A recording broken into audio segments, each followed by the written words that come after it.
सवितर्दुरितानुपरासो भद्रं तन्मयासो। ॐ भद्रं कर्णेभिः शृणुयामदेवा भद्रं पश्येमाक्षभिर्यजत्रा विश्रैरङ्गैस्तुष्टुवांसस्तनूभिः व्यशेमा देवहितं यदायुः। वेद प्रेमियों सुधीर श्रोताओं, संप्रति हम सब ऋग्वेद के चौथे मंडल के चौथे सूक्त की व्याख्या में प्रवेश करने जा रहे हैं। इस सूक्त में कुल 15 मंत्र संकलित हैं। छंद त्रिष्टुप का प्रयोग है। मंत्रद्रष्टा ऋषि हैं वामदेव और देवता हैं रक्षोहा अग्नि। तो सर्वप्रथम इस चौथे मंडल के चौथे सूक्त के पहले मंत्र की व्याख्या जानें और उसके पहले इसका प्रतिपाद्य समझ लें। रक्षोहा अग्नि दुष्टों राक्षसों का संहार करें। अब सर्वप्रथम संबंधित मंत्र का सस्वर पाठ हो जाए।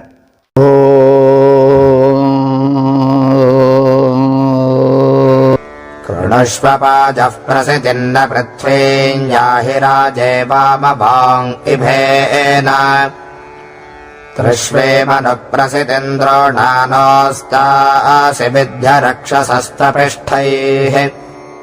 इस पहले मंत्र के जो देवता हैं वो रक्षोहा अग्नि हैं। तो रक्षोहा का अर्थ समझना आवश्यक है।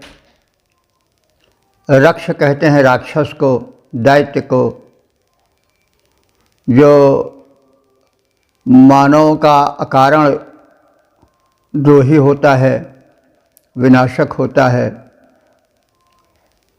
तो उसे रक्ष कहते हैं राक्षस। और हा कहते हैं मारने वाला, हनन करता। तो जो अग्नि देवता हैं उनके विविध रूप हैं।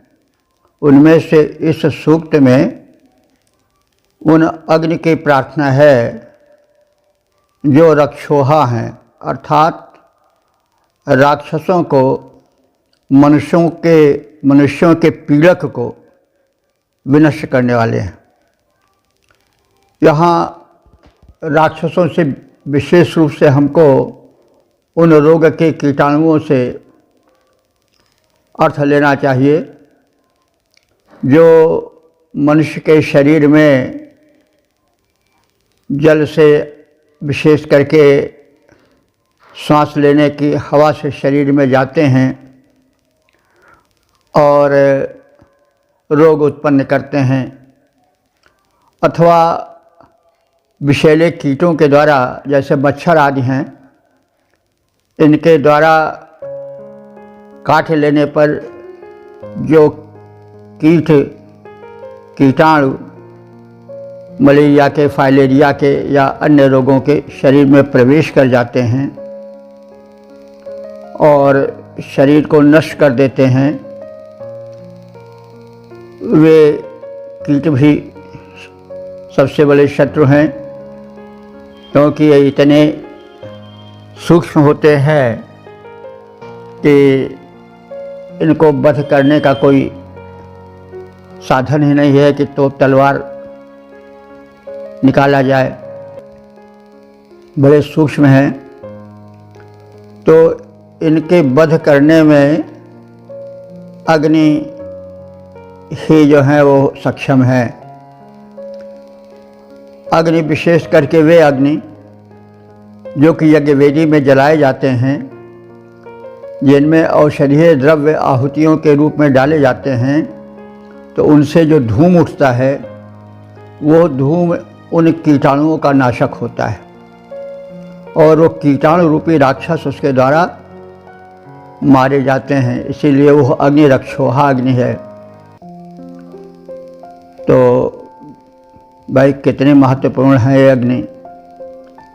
मेरे विचार से जो महामारी फैलाए हुए हैं, जैसे अब बहुत चर्चित शब्द है जो आजकल लोगों को कष्ट दे रहा है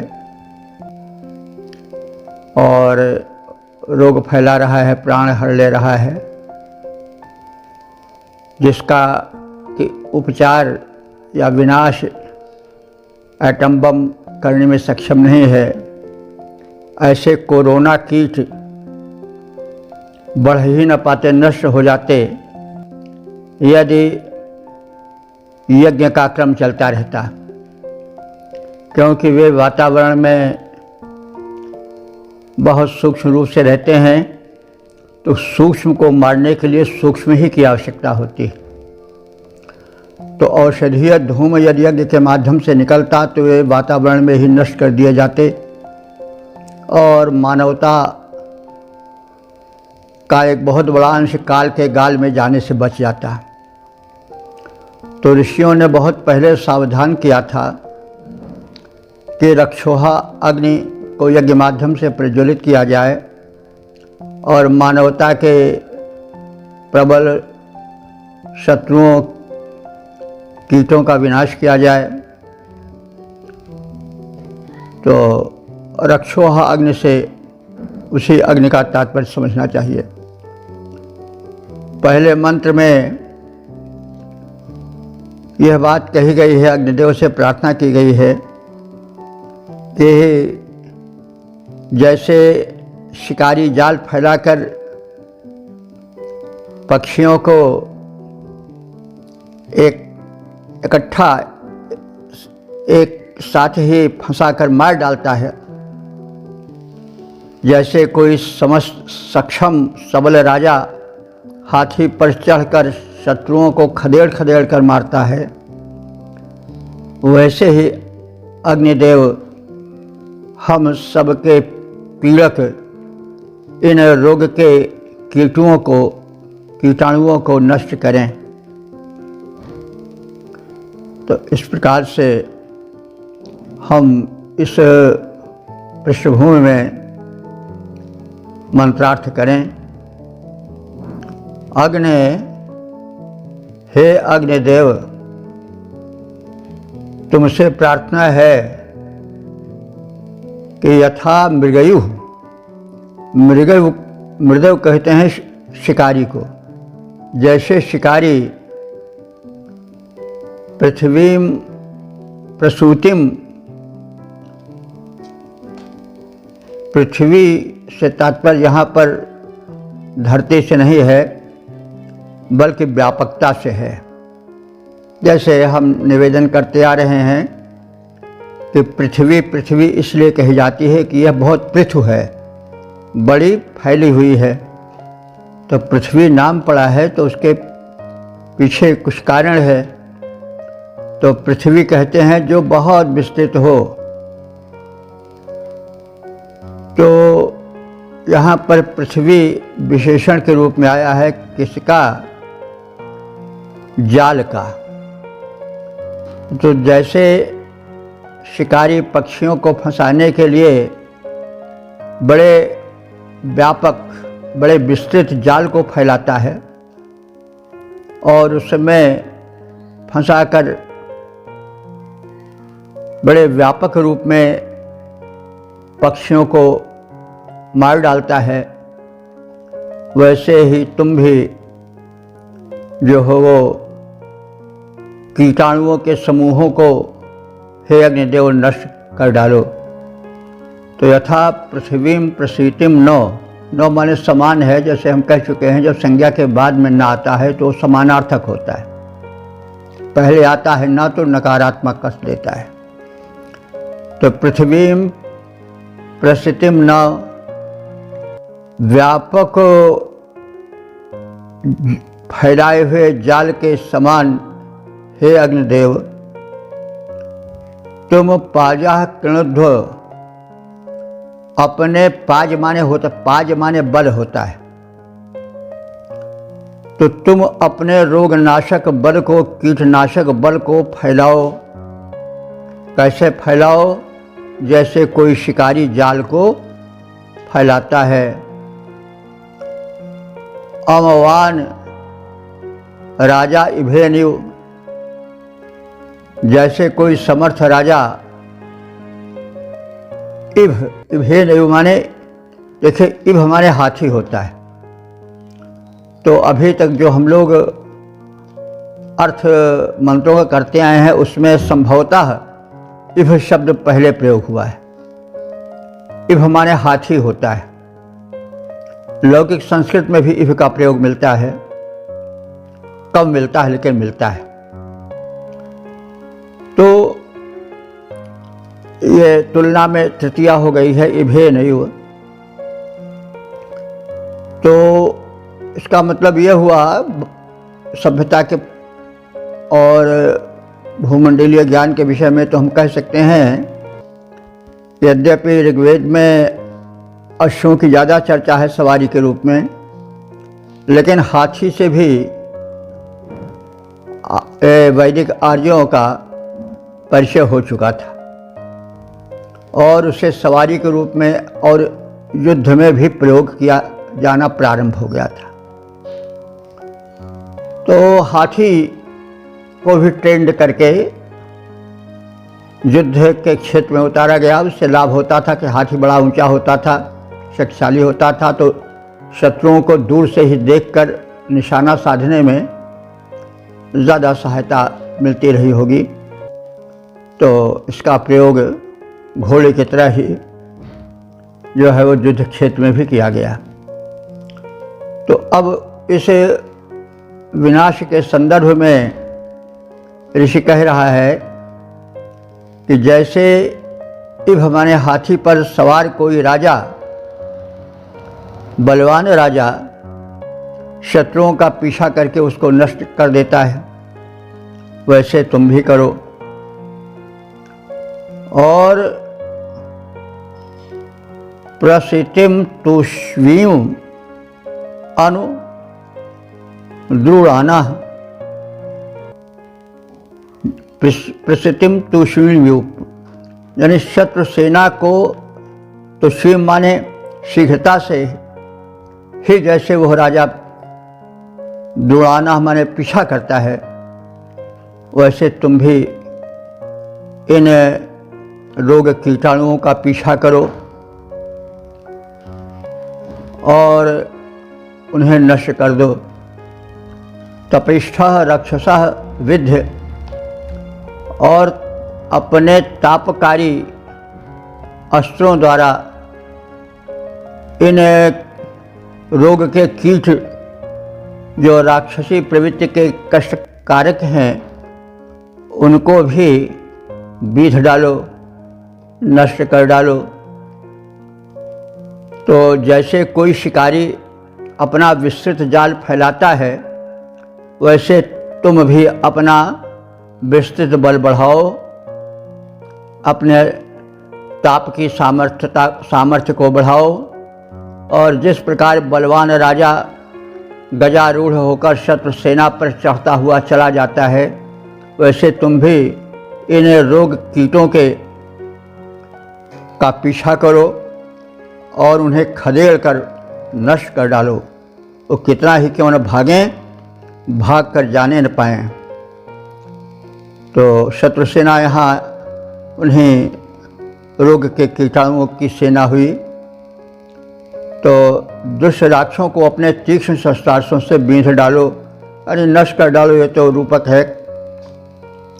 सब मतलब हुआ कि जो रक्षोहा अग्नि है, रक्षक अग्नि है, वो मनुष्यों के सबसे बड़े शत्रु जिनको मनुष्य देख नहीं पाता है, जो शरीर में बिना जाने प्रविष्ट हो जाते हैं और शरीर को नष्ट कर देते हैं, उनको अग्नि ही नष्ट कर सकते हैं। यानी उनकी जो रोगनाशक शक्ति है वो जब आहुति में औषधीय द्रव्यों को जलाकर सूक्ष्म रूप से फैल जाती है तो वे सब वैसे ही नष्ट हो जाते हैं जैसे जाल में फंसे हुए पक्षी और किसी समर्थ राजा द्वारा खदेड़े गए शत्रु। तो इस तरह से अग्नि तो यहाँ पर मुख्य रूप से रोगों के लिए दिया गया। वैसे हमेशा अग्नि रक्षा करता आया है मनुष्यों का। जब मनुष्य असहाय अवस्था में था, जब चारों ओर वन में हिंसक पशुओं से घिरा था, तो भी अग्नि देवता को जला करके रात को सुख की नींद सो लेता था मनुष्य, क्योंकि अग्नि से जो हिंसक पशु भागते हैं, मशाल आदि से भी भागते हैं, तो अग्नि से प्रारंभिक मैत्री मनुष्य के लिए अग्नि रक्षक बन के आए हैं। तो जो राक्षस हैं चाहे जो हों, उनको अग्नि नष्ट करता है और मनुष्य की रक्षा करता है। तो वही भाव इसमें बताया गया है। बाद में फिर आग्नेयास्त्रों का भी आविष्कार हुआ और होता जा रहा है। तो अग्नि की शक्ति से तो हम लोग काफ़ी परिचित हो रहे हैं, और ऋषि इतना प्रभावित है कि वो बार बार भिन्न भिन्न ढंगों से अग्नि की महत्ता को प्रदर्शित करता है और उसके अपने प्रति या उसके उपकारों को स्मरण करके नमन करता है, प्रार्थना करता है। तो यहाँ पर यज्ञ की उपयोगिता का भी कथन है कि यज्ञ से जो धूम निकलता है उससे कीटाणु नष्ट होते हैं, मच्छर आदि भाग जाते हैं। तो इस प्रकार से हम शब्दार्थ भावार्थ का संक्षिप्त परिचय पाकर अब इसके पद रूपांतरण पर ध्यान दें। अपना विस्तृत जाल बिछाता जैसे दक्ष शिकारी, अपना विस्तृत जाल बिछाता जैसे दक्ष शिकारी, अग्नि देवता तुम भी अपना बल फैलाओ भारी, गजारूढ़ नृप अरि बल पर चढ़ मार भगाता जैसे, अखिल वैसे ही अरि बल मार भगाओ, अरि बल मार पछाड़ो, खड़ राक्षस दल मारो वैसे। ओम वेद प्रेमियों सुधीर श्रोताओं, संप्रति हम सब ऋग्वेद के चतुर्थ मंडल के चतुर्थ सूक्त के दूसरे मंत्र की व्याख्या में प्रवेश करने जा रहे हैं। मंत्र दृष्टा ऋषि वामदेव, देवता रक्षोहा अग्नि और छंद त्रिष्टुप है। शीर्षक है यज्ञ वेदी से निकलती अग्नि की लपटों की कीटाणु नाशक शक्ति का कथन। अब संबंधित मंत्र का सर्वप्रथम सस्वर पाठ हो जाए।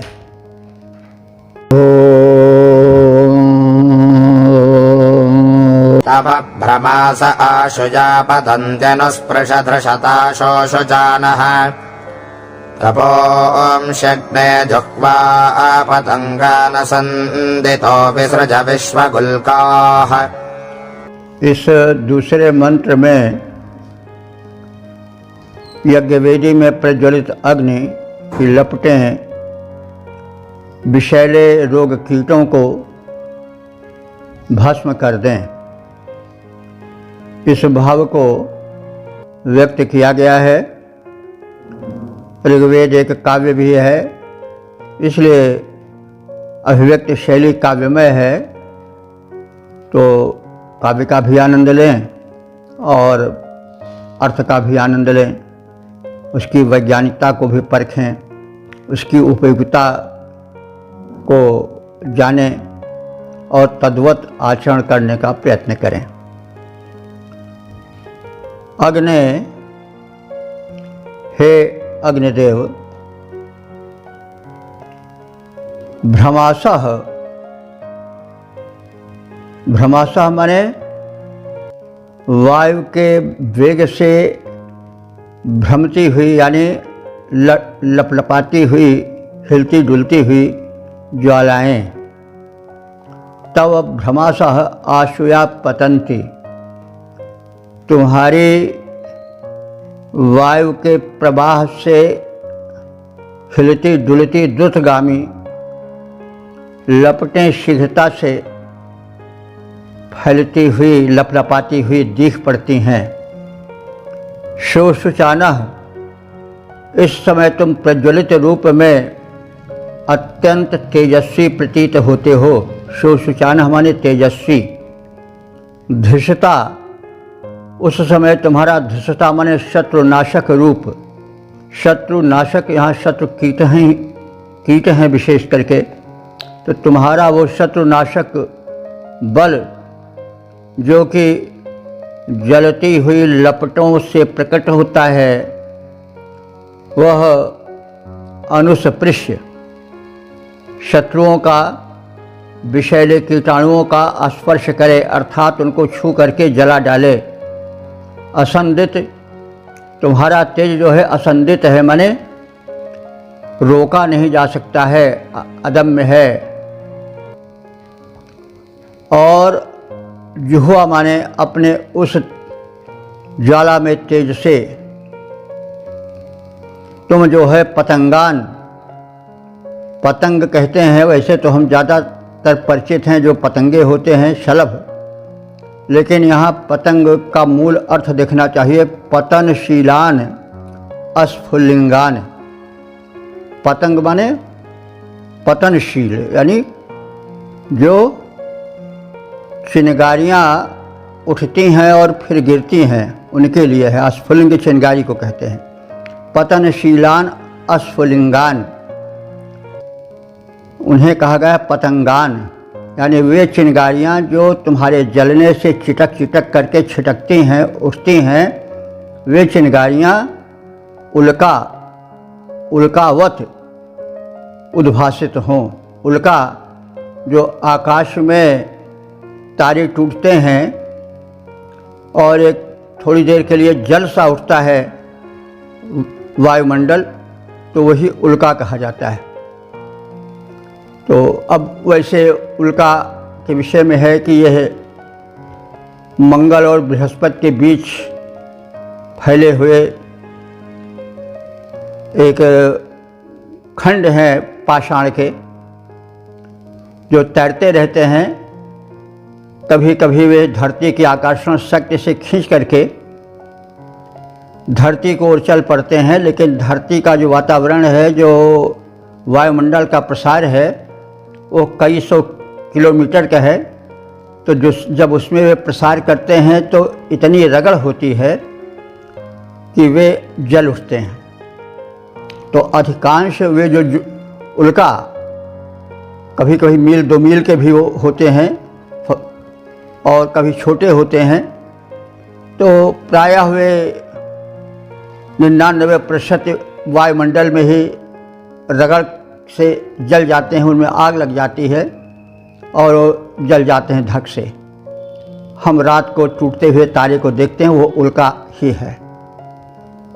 तो यहाँ पर अग्नि जब अपने प्रबल रूप में यज्ञवेदी में जलते हैं तो उससे छिटक करके अस्फुलिंग यानी चिंगारियाँ निकलती हैं। उन्हीं का कथन है कि तुम्हारे ज्वाला से तपुंश माने तपाने वाली, पतंगान माने उछल उछल कर गिरने वाली चिंगारियाँ उल्कावत प्रतीत होती हैं। विश्वक से उन चिंगारियों को तुम चारों ओर छिटकाओ, ताकि तुम्हारे तेज से जो शत्रुवत हानि पहुंचाने वाले कीटाणु हैं वे सब नष्ट होते जाएं। तो हे अग्निदेव, वायु के संपर्क से डोलती हुई द्रुतगामी लपटों से रोग कीटाणु रूपी शत्रुओं को भस्म कर डालो। अपने अदम्य ज्वालाओं से उल्कावत तेज प्रकट करो, चिंगारियाँ उल्कावत प्रकट हों। आहुति ज्वाला से रोग के नरभक्षी कीटाणु भस्म होते चलें। पद रूपांतरण देखें। अग्निदेव डोलती हुई निज ज्वाल जाल के द्वारा, अग्निदेव डोलती हुई निज ज्वाल जाल के द्वारा, डालो जला नरांतक राक्षस कीटों का दल सारा, निकले तुमसे तेज चिनगियाँ और अदम्य ज्वालाएँ, मनुज शत्रु मनुजाद कीट दल सकल भस्म हो जाएं। ओम। वेद प्रेमियों, सुधीर श्रोताओं, संप्रति हम सब ऋग्वेद के चतुर्थ मंडल के चतुर्थ सूक्त के तीसरे मंत्र की व्याख्या में प्रवेश करने जा रहे हैं। मंत्र दृष्टा से वामदेव देवता रक्षोहा अग्नि और छंद त्रिष्टुप है। शीर्षक है रक्षोहा अग्नि से शत्रुनाश की प्रार्थना। अब संबंधित मंत्र का सर्वप्रथम सस्वर पाठ हो जाए।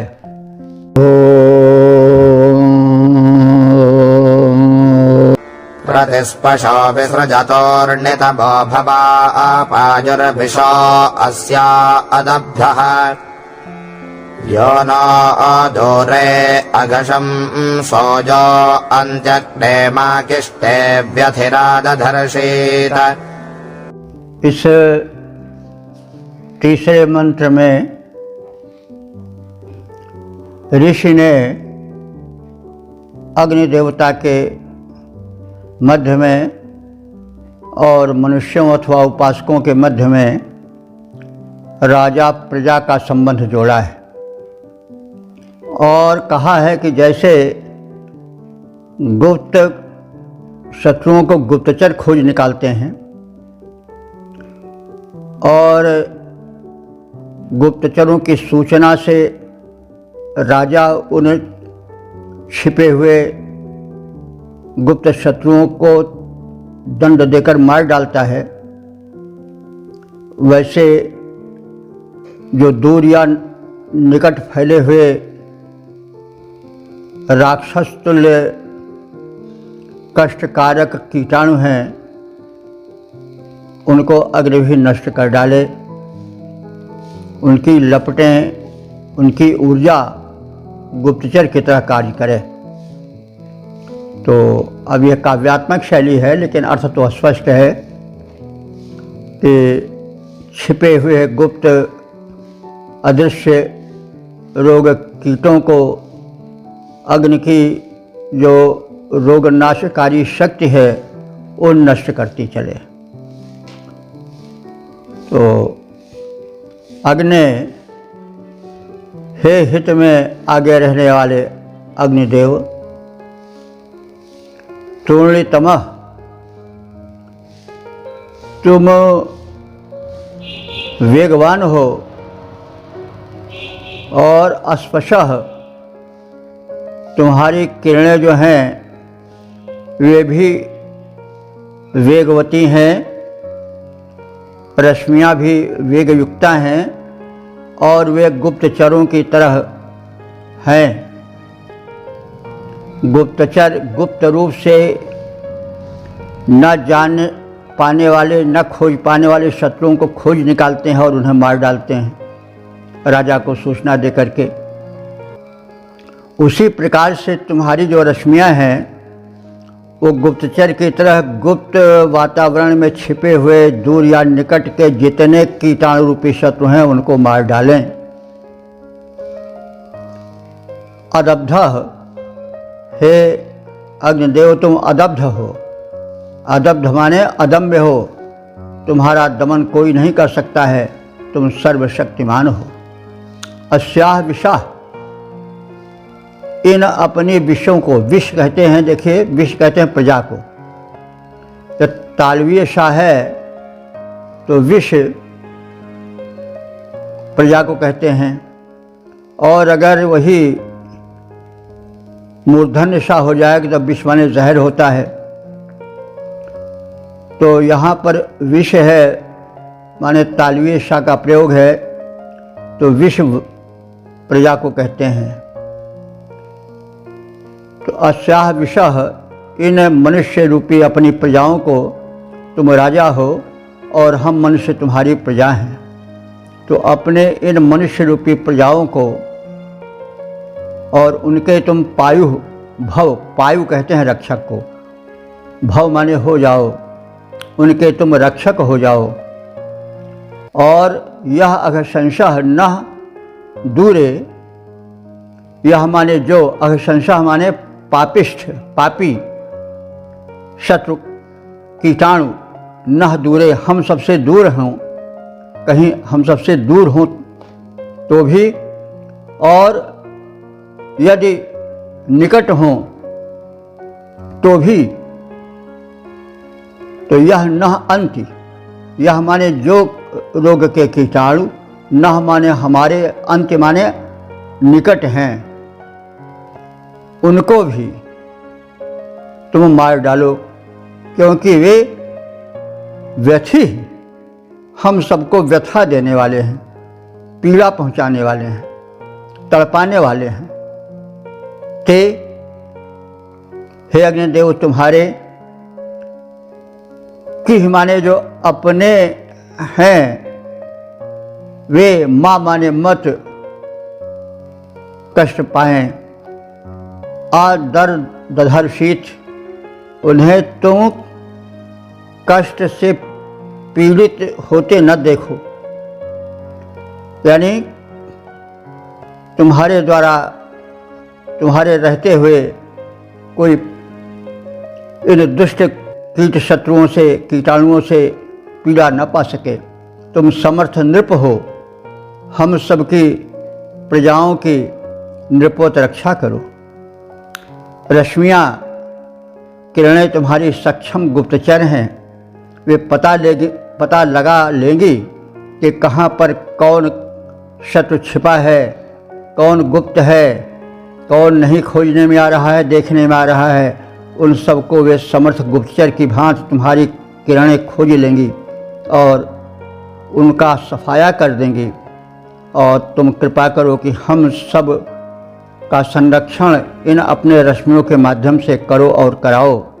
तो हे अदम्य अग्निदेव, तुम द्रुत गतिशील हो, रश्मियाँ तुम्हारी गुप्तचर सैनिक हैं, इन्हें प्रेरित करो। हम तुम्हारी प्रजाएं हैं, हमारे दूर या निकट, प्रकट या प्रच्छन्न जो भी अनिष्टकारी राक्षस व हमारे शत्रु रोग के कीटाणु हैं वे बचने न पाएं, उनसे हमारी रक्षा करो। वे हम जो तुम्हारे भक्त हैं वे पीड़ित न होने पावें। तुम प्रतिपल उनके रक्षक बने रहो। पद रूपांतरण है वेगवान पावक अदम्य पौरुष दुर्धर्ष तुम्हारा। वेगवान पावक अदम्य पौरुष दुर्धर्ष तुम्हारा। प्रेरित करो किरण का फैला गुप्त सैन्य बल सारा। खोजो सारे शत्रु हमारे, हम हैं प्रजा तुम्हारी। कष्ट न वे दे पाएं हमको, रक्षा करो हमारी। ओम वेद प्रेमियों, सभी श्रोताओं, संप्रति हम सब ऋग्वेद के चतुर्थ मंडल के चतुर्थ सूक्त के चौथे मंत्र की व्याख्या में प्रवेश करने जा रहे हैं। मंत्र दृष्टा श्री वामदेव, देवता रक्षोहा अग्नि और छंद त्रिष्टुप है। शीर्षक है रक्षोहा अग्नि, शत्रुओं को भस्म कर डाले। अब संबंधित मंत्र का सर्वप्रथम सस्वर पाठ हो जाए।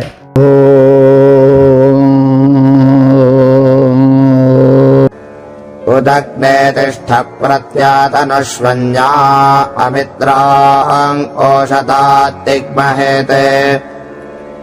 यो नो अरादिं समिधान चक्रे नीचातन्धक्षत सन्न शुष्कम्। इस चौथे मंत्र में यह प्रार्थना की गई है कि अग्निदेव हम सबके राजा हैं, रक्षक हैं, इसीलिए उन्हें रक्षोहा नाम दिया गया है। हम सबको सताने वाले ये जो अदृश्य सूक्ष्म रोग के कीटाणु हैं ये सब उनके द्वारा नष्ट कर दिए जाएं और एक भी न बचने पाएं। ये हमारे परम शत्रु हैं, अदृश्य हैं, इनको तुम ही नष्ट कर सकते हो। तो हे नृपवत अग्निदेव, तुम अविलंब हमारे गुप्त प्रच्छन्न शत्रुओं से रक्षा करते रहो। तो अग्नि, हे हित में सदा आगे रहने वाले अग्निदेव, उत्तिष्ठ, आप अब बैठो नहीं, उठ खड़े हो, यानी कटिबद्ध हो जाओ। और क्या करो? प्रति आतनुष्य, हमारे प्रतिद्वंदियों शत्रुओं के प्रति आतनुष्य माने अपनी किरणों के अस्त्र शस्त्र फैला दो। तिग्म हेते, तिग्म माने तीव्र तीक्ष्ण, हेते माने अस्त्र वाले, तिग्म हेत देखिए, हेत कहते हैं अस्त्र शस्त्र को, तो अब तिग्म हेत, तिग्म कहते हैं तीक्ष्ण, तो तिग्म हेत शब्द हुआ तीक्ष्ण अस्त्र, और तिग्म हेते संबोधन हो गया है।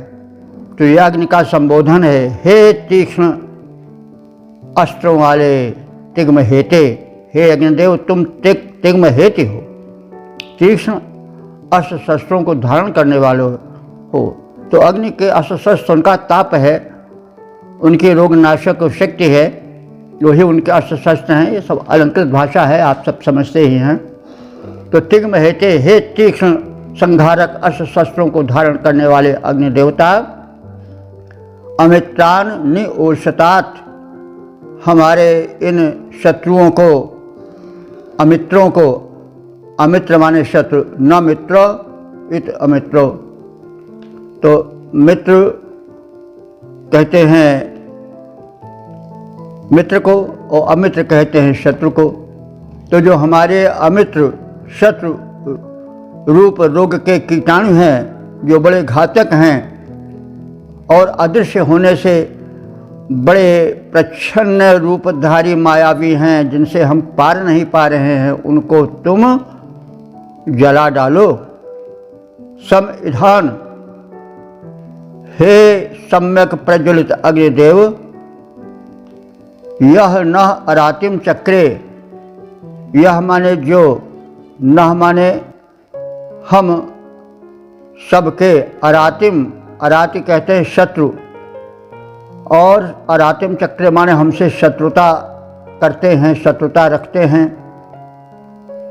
तम नीचा धक्ष, उन नीचे हमारे शत्रु को, धक्ष माने भस्म कर डालो, जला डालो। किस प्रकार से जला डालो? शुष्कम अतसम न, जैसे तुम सूखे, अतस कहते हैं ईंधन को, जैसे तुम शुष्क सूखे काठ को जला डालते हो, वैसे हमारे इन रोग के शत्रु कीटाणुओं को, या रोग के शत्रुवत जो कीट हैं, उनको भस्म कर डालो, जला डालो। तो हे अग्निदेव, प्रदीप्त होकर अपनी किरणों को चारों ओर फैलाओ और अपने प्रखर तेज से शत्रुओं को, इन कीटों को जो बड़े सूक्ष्म हैं, देखे भी नहीं जा सकते किसी प्रकार से, उनको तुम सक्षम हो और जलाकर भस्म कर डालो। जो हमसे शत्रुता रखते हैं, अकारण हम पर प्रहार करके, हम पर आक्रमण करके, हमें रुग्ण बनाकर कष्ट देते हैं, उन रोग कीटों को तुम वैसे जला डालो जैसे तुम सूखे काष्ठ के समूह को जला डालते हो। पद रूपांतरण देखें, हे प्रदीप्त पावक किरणों के प्रखर जाल फैलाओ, हे प्रदीप्त पावक किरणों के प्रखर जाल फैलाओ, तिग्म तेज से व्याप्त चतुर्दिक अरिदल सबल जलाओ। हमसे जो शत्रुता निभाए उसे जला दो, वैसे शुष्क काष्ठ का ढेर जला डाला करते तुम जैसे। ओम वेद प्रेमियों, सुधीर श्रोताओं, संप्रति हम सब ऋग्वेद के चतुर्थ मंडल के चतुर्थ सूक्त के 5वें मंत्र की व्याख्या में प्रवेश करने जा रहे हैं। मंत्र दृष्टा श्री वामदेव, देवता रक्षोहा अग्नि और छंद त्रिष्टुप है। शीर्षक है रक्षोहा अग्नि कष्ट कर शत्रुओं का विनाश करे। अब संबंधित मंत्र का सर्वप्रथम सस्वर पाठ हो जाए।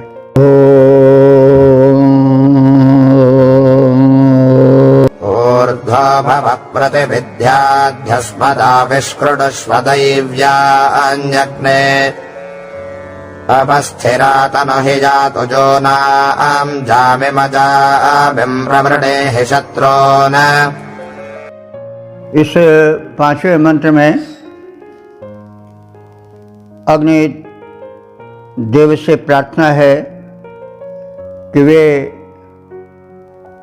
इन प्रच्छन्न शत्रु रूप दुष्ट रोग के कीटाणुओं का विनाश करें। प्रार्थना क्रम में कहा जा रहा है कि अग्नि, हे अग्निदेव, ऊर्ध्वः भव, तुम अब ऊंचे होकर जलो। अर्थात यज्ञवेदी में अपने लपटों के कारण प्रज्वलित होकर कुछ ऊंचे होकर जलो, अर्थात प्रज्वलित होकर पूर्ण रूप से अब अपने ताप को फैलाओ और अस्मत् अधिक और हमसे अधिक बलशाली शत्रुओं को। तो हम जिन शत्रुओं से पार नहीं पा रहे हैं वे हमसे अधिक बलशाली हैं। और सही बात है, यह रोग के कीट जो कि वातावरण में हजारों लाखों की संख्या में तैरते रहते हैं, अदृश्य रहते हैं, ये शक्ति के बाहर होते, पहुंच के बाहर होते हैं। बड़े लंबे चौड़े हों या कैसे हों, सामने आवे तब तो उनसे निपटा भी जा सकता है, लेकिन जो दिखाई नहीं पड़ते लेकिन बड़े हानिकारक हैं, इन विषैले रोग कीटाणुओं से जिनको हम झेलते आए हैं और झेल रहे हैं कोरोना के रूप में, तो इनसे तो भाई बड़े बड़े राष्ट्रों के एटम बम भी फेल हो जाते हैं। तो ऋषि कह रहा है कि हम मनुष्य इनका सामना नहीं कर सकते। तो इसलिए हे रक्षोहा अग्नि, तू ऊर्ध्वः भव, अपने प्रज्वलनशील ज्वालाओं से कुछ ऊंचे उठो, यानी पूर्ण रूप से प्रज्वलित हो जाओ। और अस्मत् अध, हमसे जो ऊपर हैं यानी अधिक शक्तिशाली और बलशाली हैं, उन शत्रुओं को प्रतिविध अपने तीक्ष्ण अस्त्रों द्वारा बींध डालो। दैव्यानि आविः क्रुद्ध, अपने दिव्य तेज को प्रकट करो। दैव्यानि आविः क्रुद्ध, अपना दिव्य तेज प्रकट करो। तेज वो है जो शत्रुओं को दबा दे, भयभीत कर दे, वही तेज है। तो यातु नाम माने यातुधान रूप इन रोग कीटों को, यातुधान कहते हैं राक्षसों को। तो यातुनाम या यातुधान का यह है शब्दार्थ या उसकी व्युत्पत्ति पर अर्थ कि यातयितुम क्लेशयितुम प्राणिनः ये जवम वेगम धारयन्ति, जो प्राणियों को क्लेश देने के लिए बड़े बलशाली बन जाते हैं, वेगवान बन जाते हैं, वही यातुधान है, यातुधान राक्षस। तो इन यातुधान रूप रोग कीटाणुओं को अपने दिव्य तेज से जला डालो। स्थिरा अवतनु, तुम इनके दृढ़ शस्त्रास्त्रों को शिथिल कर दो। अब तनु ही माने उसको शिथिल कर दो। उनको किन अस्त्र शस्त्रास्त्रों को, तो कीटों के अस्त्र शस्त्र क्या हैं, उनके विष हैं, तो यानी उनको समाप्त कर दो, जला डालो, नष्ट कर डालो। तो वे नष्ट हो जाएंगे तो उनका विष भी नष्ट हो जाएगा। अजामी ही शत्रुन, जो हमारे बंधुत्वहीन शत्रु हैं रोग के कीट। जामी कहते हैं बंधु को, भाई को, और अजामी कहते हैं जो बंधु ना हो। तो जो हमसे बंधुत्व नहीं निभाता है, अर्थात जो हमारा शत्रु है, ऐसे इन रोग कीटों को तुम शीघ्र ही मृड़ी हमारे मसल डालो, मार डालो। हे अग्निदेव, ऊर्ध्वगामी ज्वालाओं से युक्त होकर, पूर्ण प्रज्वलन को प्राप्त होकर तुम हमारे शत्रुओं का विनाश करो। अपना दिव्य तेज प्रकट करो तथा इन राक्षसों को, जिनका कार्य ही सताना है, अकारण कष्ट देना है, उनको अपने दृढ़ शस्त्रास्त्रों से बीध डालो, उनके बल को शिथिल कर डालो। और जो बंधुत्व शून्य हमारे ये रोग कीट रूपी शत्रु हैं, इनका पूर्णतया संहार कर डालो, सफाया कर डालो। पद रूपांतरण है अग्नि देवता ऊर्ध्वगमनकारी ज्वालान फैलाओ, अग्नि देवता ऊर्ध्वगमनकारी ज्वालाएं फैलाओ, हमसे अधिक बली रिपुओं को काट शस्त्र से मार गिराओ। निशाचरों के दृढ़ शस्त्रों को तोड़ दिव्य निज तेज दिखाओ। बंधुता शून्य शत्रुओं को मारो, यमपुर पहुँचाओ। इस प्रकार से रक्षोहा अग्नि से प्रार्थना ऋषि कर रहा है और उन्हें अदृश्य शत्रु के रूप में अपने संहार शक्ति के पहुँच के बाहर बताकर अग्निदेव से प्रार्थना कर रहा है। उन्हें नृपवत स्थान दे रहा है कि जैसे राजा प्रजा के रक्षा में कटिबद्ध रहता है, वैसे तुम इन अदृश्य किंतु प्रबल शत्रुओं को जो हमारे पहुंच से बाहर हैं उनका तुम विनाश करो। तो इस प्रकार से हमने रक्षोहा अग्नि के रोग विनाशक रूप से परिचय प्राप्त कर और यह संदेश प्राप्त किया कि हमें यदि इन प्रच्छन्न गुप्त रोग कीटाणुओं से जो कोरोना के सदृश फैले हुए हैं उनसे अगर पार पाना है तो अग्नि की उपासना करना है, अर्थात आहुति के द्वारा जो औषधीय द्रव्य हैं उनको आहुति रूप में डालकर इन प्रच्छन्न किंतु प्रबल कीटाणुओं को नाश करने का उपाय करते रहें और अग्नि की उपासना अर्थात यज्ञवेदी में उन्हें जलाकर आहुति देकर यह अनिवार्य और रक्षक उपाय को अपनावें, यज्ञीय जीवन की ओर कदम बढ़ाएं।